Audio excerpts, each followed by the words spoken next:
Hello, and excuse me, I owe you an apology. I should have said hello and greeted you in prior videos. I guess I was just so excited to get started, I forgot who I was even. I'm Valerie Hanson-Wissen, and I write as Valerie Hanson, and I've written 90 books so far, with another one scheduled. Anyway, to get us off the ground here, let's talk about book proposals. Like them or hate them, they're necessary. They're both a blessing and a curse.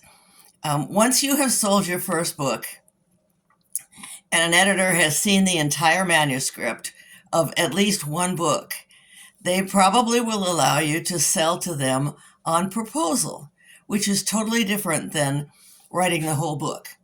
There's nothing wrong with writing the whole book if that's what you want to do. But if you are actually determined to sell in the current marketplace, you will need to learn how to do a proposal. So, a proposal is 3 chapters, the first 3 chapters, not any old 3 chapters, but the first 3 chapters, and a synopsis, which is kind of a glorified book report, but with a lot more detail than your usual high school book report or college book report would have. You need to create the problems, introduce everybody, solve the problems, and wrap it up nice and neat. Now, I like happy endings, so that's why I write Christian romance. But you can do whatever you want. It's a big world, and you can write whatever you want. The proposals are easier to write, but harder to sell, especially if you don't have an agent. An agent can rep you in more ways than one. They can talk about your work ethic and your which is something that I have established. I have a track record. So when they give me a contract, they know I'm going to finish the book. I've never failed yet. I was late one time, and that was only by a few days, and that was their fault, not mine. Honest, cross my heart. Anyway, you will form a relationship with an editor that should remain a working relationship as much as you love each other. You still need to be able to speak openly and to take criticism without taking it personally, because editors criticize. That's what they do. And they do it for your sake. They do it to make your book better. I keep telling myself this every time I get an editorial change. I think, what did I do wrong? I didn't necessarily. It's her viewpoint versus your viewpoint. And if she's buying the book, if you can, go with her viewpoint. Are you ready? I'm not sure. I'm not sure that I'm ever ready. But once my agent has the proposal in hand, then it goes from there. Novices usually need the whole book, as I said before. Contracts are boilerplate, basically. That means that what you get is not written specifically for you. It's for that publishing house and for that genre, for that line within the publishing house. And they usually don't have a lot of wiggle room.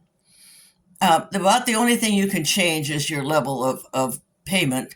And that is a lot. I leave that up to my agent. I couldn't. If somebody asked me to write something and give it away, I probably would, but don't tell my editor that, because I really love to write. That's me. That's what I do. But once you found the right genre, for me, that's Christian romance and suspense. I love suspense. I love puzzles. Mystery and suspense, yes. But I really love puzzles. Once you find the right genre and the right agent, then you need the right timing. And that's more up to God than up to you. I have had several things happen to me, more than several actually, but several really, really profound things happened to me during my career that I could not chalk up to luck or providence or whatever. It's one of those things that you couldn't make happen if you tried. Like having an appointment with the right editor, even though I did not know that she had been made the senior editor over the Christian line when I wanted to sell Christian fiction. So I made an appointment with her way before she had the job.